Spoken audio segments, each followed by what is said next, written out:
Well, welcome to the Aging Boomers. I'm your host, Frank Sampson, and of course on this show we discuss so many of the issues facing boomers, their parents, and what of course, as we know, is an aging population going on today. And we just want to, first of all, just thank everybody for all their support. We're getting on so many different sites. Of course, iTunes was our first biggie, and then iHeartRadio and Boomian and many other sites. So feel free to go to those. You could subscribe to the Aging Boomers. Just go in and just type in Aging Boomers. We'll come up, subscribe, and you get updated on all the shows on an ongoing basis. And just want to let everybody know that today's show is sponsored by Senior Care Authority, a professional senior placement and elder care management organization that has a national network of advisors to help in determining the right path for seniors and receiving proper care and supervision. So whether it's in-home care, assisted living, residential, or memory care, get the necessary advice from a senior care advisor right in your area by calling Senior Care Authority at 888-809-1231. Or, of course, you could go to seniorcareauthority.com. So I'm excited about all of our guests, but this is going to be a great show, and I'm thrilled to welcome Larry. You know what, Larry, I want to make sure I pronounce your last name correctly. Storti, is that right? That's exactly right. It could be in the old Italian vernacular Storti, but it's Storti. Okay, so Larry Storti. Larry, actually, he has a company by the name of Hallmark Homecare in Southern California. But interesting background about Larry, which, Larry, you and I have to talk about a little more. But he actually used to play professional baseball in the St. Louis and Minnesota organizations within in the minor league side of things, Larry? Yeah, I was a little too slow to make it up to the higher ranks into the big leagues, but I enjoyed my time. It's a great challenge, and I was well out of that game before these big contracts started. So It's amazing what they're getting paid today. But yeah, it sure is. It was a great experience. But he's got an interesting background. But it was I think back in 1996 that was kind of a turning point in Larry and his career, because his then 90-year-old father's health had deteriorated to the point that his mother could no longer care for him. And so Larry and his siblings did the best that they could to help, but they lived about 20 miles away and had jobs and families, as many of us do, and it was kind of tough. So they did call a few home care companies, and Larry was really not that impressed with the services and help that they had received. And he said to himself at that time that at the right time he's going to help the elderly live out their lives with the care and dignity and respect that they deserve. So he did so, and in 2005 he opened the doors to a senior home care agency called Heart at Home Senior Services, where he served families for over 8 years. But one of the challenges was trying to help families that may not have been able to afford some of the rates that he needed to charge to pay his caregivers and staff, etc.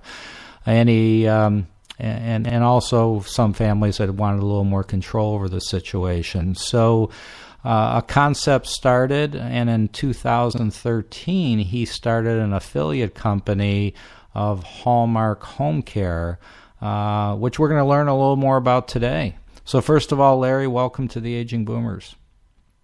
Thanks, Frank. Enjoyed talking to you today on this beautiful rainy day. Yeah, well, we need it. So we've all, in California, we've been asking for rain. Now that we're getting it, we can't complain. So, yep. Yeah. So, Larry, tell me, we got to, kind of went over a little background of what got you involved in the business, but talk to us about the two models. I mean, you have experience with both, which is more a traditional home care agency, and then the difference between what a company like that does and what Hallmark Homecare does now, the one that you started in 2013. Can you give us an overview of that?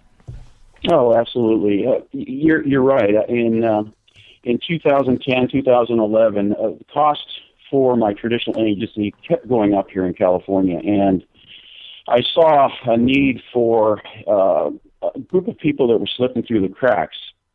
And, Heart at Home Senior Services, we helped a lot of people here in the Orange County, LA area, and I enjoyed it. I have true passion. My father was 50 years old when I was born, so I've always had a real connection with the elderly, and you stated it right. In '96, when his health was failing, we felt helpless in so many ways, and the care that they had back then was not sufficient. Neither me or my siblings felt comfortable with it.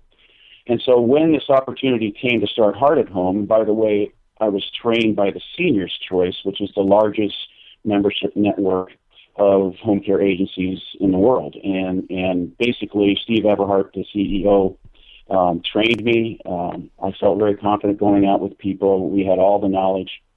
And then in 2012, basically end of 2012, Steve Everhart, the same CEO, created the affiliate Hallmark Homecare. And basically what it does, it's a hybrid between what people would know as a registry and a traditional senior care company. And we search, recruit, and place caregivers. That's what we do. They are not our employees. It's a direct model of care. With that, we are saving the client so much money, 30 to 50%. And the beauty that I really liked about this is that the caregivers actually make more money with Hallmark because they're being paid directly than they would when I paid them as an agency, because they don't have the overhead. We're basically cutting out the middleman. So Hallmark just seemed like I had to jump on board. So I actually closed my doors to Heart at Home and told Steve, I'm going full-time with Hallmark. I just see this as the way of the future. It's a model that can help so many more people than we're able to help right now. And it's not competition with the agencies, because agencies have their niche and have their place, and I still truly believe in a traditional agency model of care. It's just that so many people are now unable to afford that. So that's kind of how I jumped into Hallmark both feet. So let's call it the traditional agency model out there. There's a number of companies out there, and many do a great job.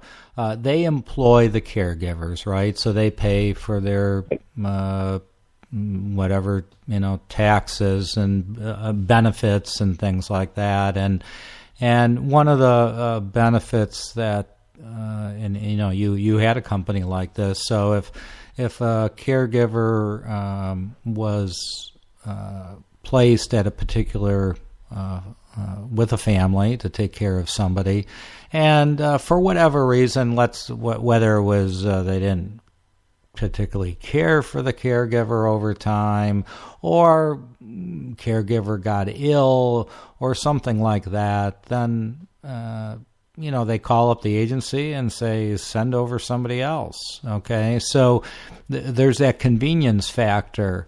What would you say, to people who are looking to work with you and hiring a caregiver directly? How do you deal in that type of a situation? Well, yeah, you're right. And if somebody called in sick, or if somebody was not happy with their caregiver, we would usually have what we call the bench, like a baseball team. And we would have people on our bench, caregivers. That wasn't always the case. As much as we tried to do that, in this industry, as many will know, that caregivers are not going to wait around for a week or two before they get out to their next job. So it's very hard to keep that bench really solid and ready to go. So many times I still had to use other agencies in the area. I had to make sure that those families had a backup plan, whether it's another family member, a neighbor, somebody that could take over for the day if the person was sick. And that's basically what we do with Hallmark. It's the exact same thing. We have, because of the Seniors Choice, we have access to many caregivers through the Seniors Choice agencies. because there's over 185 in the United States. So a lot of times we use their caregivers that aren't working. We make connections with other agencies in the area and basically align ourselves with them to make sure we have coverage. And we also talk to them about having a neighbor, having a family member. And that's a really good point. Let's go with that, because it's very important in the Hallmark model of care, because it is a direct hire situation, that there is somebody there that can actually handle the finances, has the mental capabilities to work with us, the care coordinators, the staffing coordinators.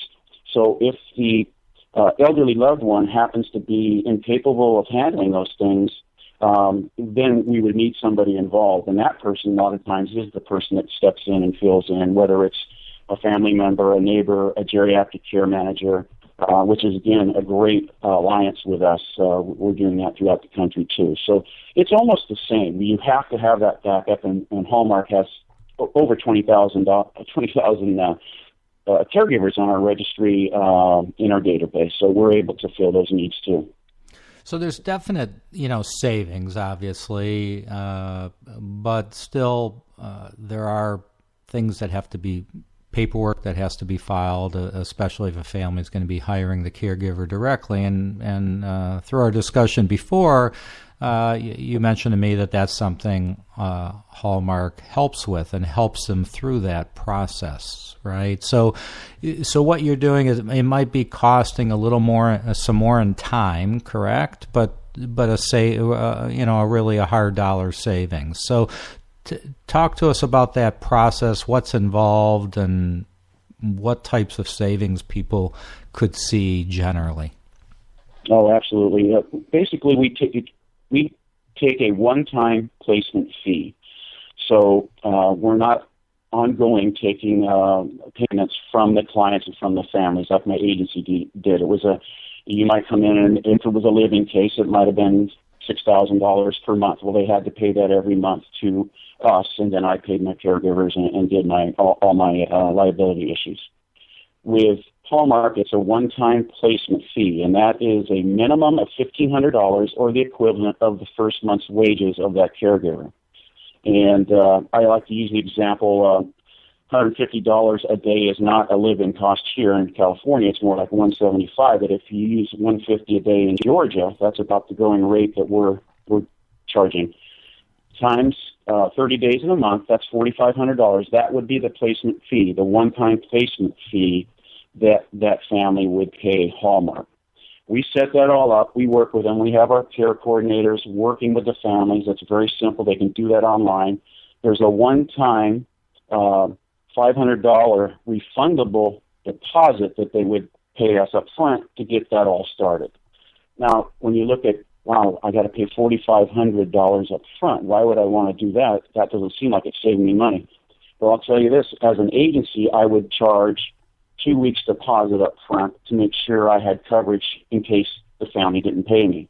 So our costs here were more like $300 a day live-in. So if you do the math times 2 weeks, that's quite a bit up front too. Now, you did get that back at the end of service, but what we're finding and what is happening, that family that's paying those upfront placement fees are recouping that, depending on the billable hours, within 45 days to 3 months. So they're getting that money back in that time frame, and then it's all definite savings at that point from then on.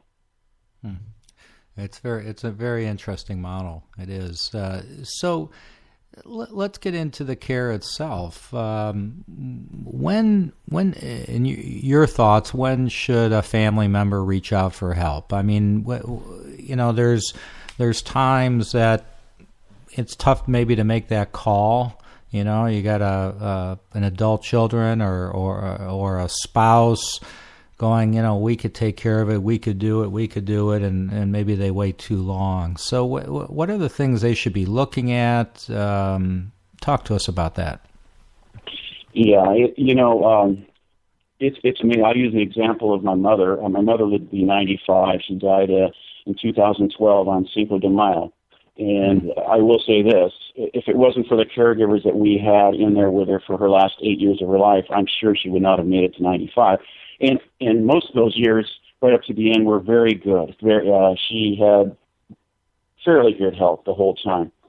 And, I saw what was starting to happen to her, and I was traveling 20 miles, as we noted. She was still living in the same house by herself. And I started noticing things. I started noticing mail pile. I started noticing her sending away for these, basically scams that came in the mail, and she would send $20 to try to get this little copper penny or whatever it was, right? We've all seen people doing that kind of stuff, and elderly fraud is very common, unfortunately. And my mom had a very set way of doing things, right? No different from any mom. Every family and client that's ever called me has always said the same thing. My mom's very independent. My dad's very independent. They're not going to want anybody in the house. And that's nature. I mean, they're used to doing what they do. Their life has fit their personality for so many years that having someone come into the house is not something they're just going to open up to. And so when you say, when should I look for help? And you say, but that elderly person is going to say, I don't need help. And you're going to say, you know what? I can't tell mom she needs help. What am I going to do? But what I found is if you do not spot out certain things that you need to look for, the next call you're going to get is from the hospital, and mom is in the hospital with a fractured hip, or she's fallen, or she's had some sort of crisis, and now you're forced to react to that crisis as opposed to being proactive. Unfortunately, I can tell you there's been a number of families over the years, and this really breaks my heart, that could have had help in the home. They didn't. We actually did assessments for them. They didn't take the help. Next thing you know, I get a call, mom's in the hospital. And you know what? That life is never the same after that. It usually goes downhill very rapidly. So, things to look for are just basic, like physical condition. When you're looking at your loved one, are they still staying the same weight? Are they moving? How are they moving? How are they acting? Personal care, hygiene, that's a big one. I mean, if you smell something different in the house when you come in and you look and mom doesn't look like she's showered in a week, those are red flags. You need to react to those. Driving. If you take mom's actually driving you to the store and you want to check her out and you're scared to death, it's very hard to take those keys away, but that's something that you need to look at. I mean, you need to make that choice.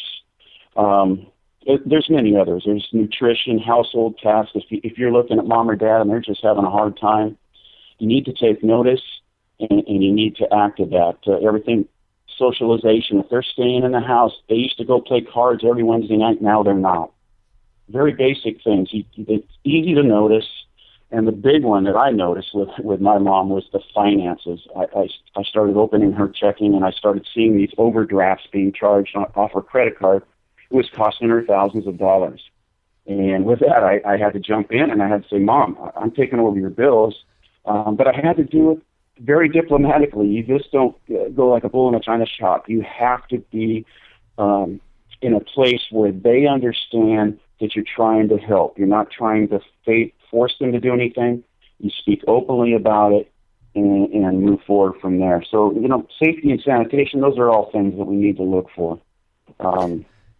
You bring up Larry, you bring up a great point, and I think that's, a challenge of many. As you know, I'm in the industry as well, and, we're both confronted with these types of situations where, it's quite clear that a particular family member, a parent or other loved one needs help, but then, how do you approach it? Because nobody wants to admit they need help. Some will do it, but most won't. And even, as I say, a spouse or an adult child may be in denial that mom or dad need more help. So how do you approach that? And I know each situation, I'm sure, is a little different, but can you talk about that a little bit? Yeah, the best way to do that is a very informal approach. In other words, do not all of a sudden become the authoritarian in the household. You've been the child all your life, okay? And now it's not the time to start pointing fingers and all of a sudden become the parent. in a way, that's what's happening, but you don't want your loved one to feel that way. So it's very important to, I'll give you an example again, using my mom. Before she accepted the care in the house, she was very adamant she didn't want anybody in the house. And I would get these calls twice a week at least, maybe 3 times, that something needed to be fixed, or that she needed this or needed that. And I would drive out there, fight traffic back, and I would leave as soon as I got the task done. And she would ask, well, why are you leaving? And I said, well, Mom, because I don't have the time. I have a child at home. I have a family. I have bills to pay. I have to go to work tomorrow. And so all these things were coming into play. And I finally sat down with her one day, and it was a Sunday afternoon, and I said, wouldn't it be nice if my son Zach was here today with us and we could just hang out or maybe go to lunch and spend 3 or 4 hours together today? And she goes, absolutely, that'd be great. And I go, but I can't do that because you asked me to come over here and fix that, and we don't have the quality time that I'd like to have with you. But if you had somebody taking care of these very basic activities and challenges of life for you, so I didn't have to do those when I came over, we could spend quality of time. Zach could come over, we could have a great afternoon, we could go to the movies or whatever we want to do. How would you like that? And her answer was, I would love that. I go, so here's what we can do. If you get somebody over to take on those challenges during the week, we can have a great weekend. How's that sound? And that's when she finally opened up and accepted it. But it basically took her to see the benefit of losing what she thought her independence, but actually gaining it and gaining what she really wanted by accepting the help in the home. And that's not an easy task, but it's something that needs to come from the heart, and it needs to come from not a authoritarian point of view and pointing the finger that Mom, you need this now. Right. That's something they will not accept really quickly. Well, I think it was a great example you brought up, and the great thing about that is that you didn't really point the finger at her. Hey, Mom, you need this and you need to do that. You did it in a way where, hey, I want to spend more time with you, and I want you to spend more time. I want you to spend more time with your grandson, etc. So I think pointing the finger at someone saying, you need to do this, you need to do that, that's when I think it backfires. Wouldn't you agree? Oh, absolutely, yeah. That's when they're going to dig their heels in.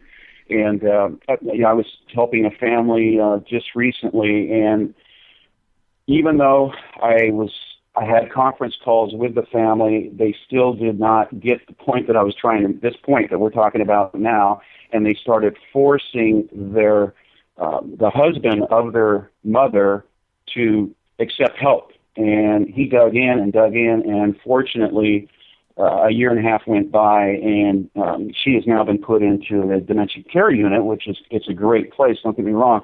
But I think if we would have got in there a year and a half ago, her whole process would have been slowed down. He would be much less stressful than he is. He would feel a lot less put upon. And they just didn't listen to what I was trying to get the family to understand so they could help the husband. It was the husband, the caregiver of his wife, that we needed to approach in a more simpler and casual way to get him to understand how it would free up his time in his life. Yeah. So, I got one point that I really want you to make, but before we do that, I want to make sure we don't forget to let our listeners know how they can get a hold of you, how they could learn more about your service. So why don't you go ahead and let everybody know your website, numbers, etc. Right. The website, www.Hallmark Homecare, all one word, Hallmark like the greeting card, hallmarkhomecare.com/L-Storti, and that's spelled S-T-O-R-T-I. So it's hallmarkhomecare.com/L as in Larry, Storti. You can also reach me at larry@hallmarkhomecare.com. That's my email address. And you can reach me directly. As a matter of fact, anybody that calls me directly after this interview, I will actually email out a free article involving driving and when to say no. It's no longer time for your loved one to be driving. That's a very tough issue. So you can call me directly, and this is my cell, 714-408-6642. That's 714-408-6642. And if they're looking for a caregiver outside of Southern California, you could guide them in that direction, correct?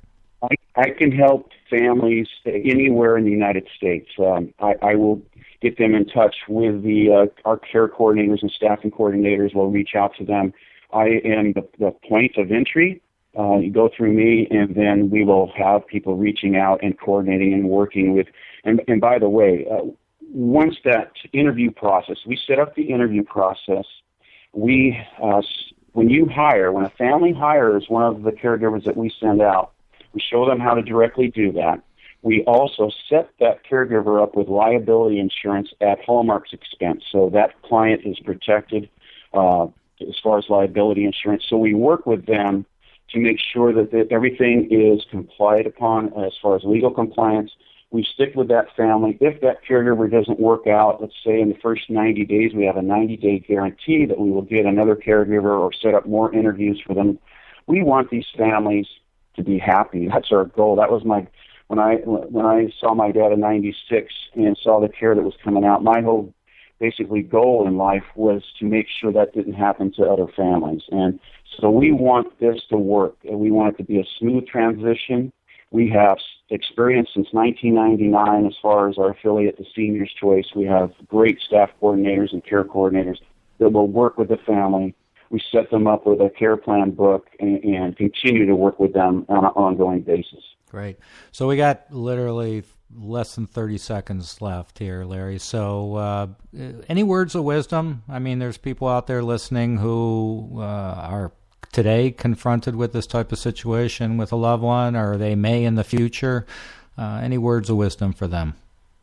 Yeah, I would say don't wait. At least call myself or other experts to get the information that you're looking for. Definitely don't wait until it's too late, until there is some sort of catastrophic process or there's anger or things develop. So I would say just start doing your research as soon as you see those telltale signs that something is going downhill for your loved ones, because I've seen too many times people wait too long, and then we have issues, and they're in the hospital, and now the whole family is panicking. And basically what ends up happening is you do whatever the hospital tells you to do, and that's not always the greatest case, because now you're forced to just go on hearsay. So if you do your due diligence, find out the reputable companies and the people that really are working in your community and can help you. That's what I would do. Great. Larry Storti from Hallmark Homecare, hallmarkhomecare.com/LStorti. So, Larry, thanks so much for joining us. Glad to have you back in the future. A lot of good information, great concept, and I just want to thank everybody out there for all their support. Please make your family and friends aware of our show. A lot of great information, and just want to tell everybody to be safe out there. And we'll talk to you all soon. Thanks for joining us on the Aging Boomers. Thank you, Frank.